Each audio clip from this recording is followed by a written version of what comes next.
Hello, and welcome to another episode of Collections Unboxing with me, your host, Emma Daly, Director of Collections and Exhibitions. Today, by popular demand, we will be looking at some artifacts related to Seward's best friend, Thurlow Weed. And by popular demand, I mean one person asked me to. Hey! I'm just telling the truth. I'm sure other people want it. It's Weed Week 2025! Let's just get started. Fine, but I'm gonna cut this out. Alright, so before we get into the artifacts, let's get a little bit of background information on Thurlow Weed. Weed was a newspaper editor and politician who became William Seward's closest political advisor. Unlike Seward, Weed grew up very poor in Cairo, New York. With a father in and out of debtor's prison, young Weed worked as a bellows blower and cabin boy to support his family. Eventually, Weed was able to work his way up from a journeyman printer to the owner and editor of several newspapers. Using one of these papers, the Albany Evening Journal, Weed became a powerful political boss for the Whig and later Republican parties. Weed was the power behind the throne of William Seward's campaigns and was known as the dictator. Weed and Seward weren't just political partners, they were devoted friends.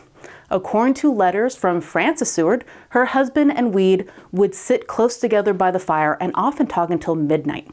In the Seward house today, we can see evidence of their friendship. In the parlor, we have a mid-19th century Alva Bradish portrait of Weed, and in the Diplomatic Gallery, a photograph of the Honorable Thurlow Weed. This is an artifact that I've brought out, a portrait likely of Thurlow Weed. It's from 1835 and it shows a young man with dark brown hair and sideburns. The man's nose and distinctive eyebrows recall an 1843 Chester Harding portrait of Weed.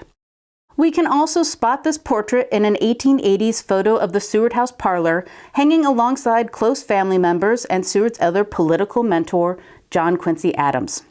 Another piece of evidence for this being Weed is an 1841 letter from Frances, where a 2-year-old Will Jr. first recognized a portrait of Weed in the Seward house. Quote, "He went into the front room the other day, and the moment he looked at Weed's portrait, exclaimed very joyously, 'That Weed.'" While 1841 is probably too early for the Bradish portrait that currently hangs in the parlor, we still cannot conclusively say, "Dat Weed." Even though we have this uncertainty, Walker insisted that we show handsome Thurlow. Little Will Jr.'s recognition of the portrait speaks to how close Weed was to the whole Seward family. He often gave them books. Here is an example of a book gifted by Weed inscribed Frederick Seward from his uncle T. Weed. He went by Uncle Weed.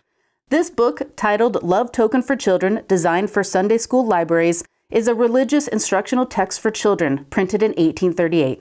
Fred would have been 8 years old when he received this book. Thurlow's daughter Harriet was also close friends with the Seward family and spent quite a bit of time here at 33 South Street. Like her father, she was fond of gifting books. Here is one of them that she gave to Fred on the history of New York, printed in 1837. Thanks for tuning in for another episode of Collections Unboxing. And maybe next time, we will cover something more interesting than Thurlow Weed. Hey!